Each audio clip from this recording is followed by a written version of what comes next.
Welcome back to another technical deep dive here in the debug zone.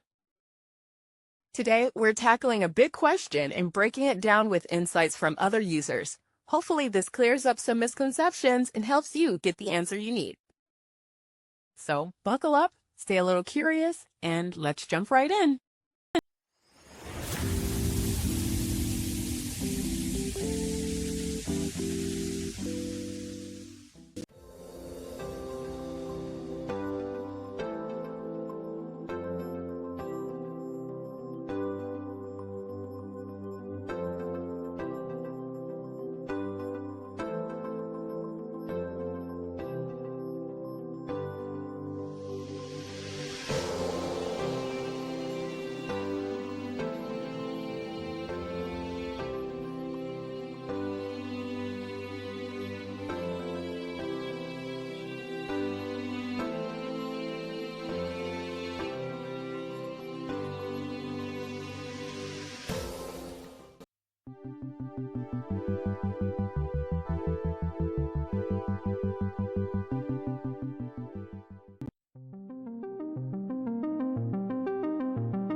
And that's a wrap.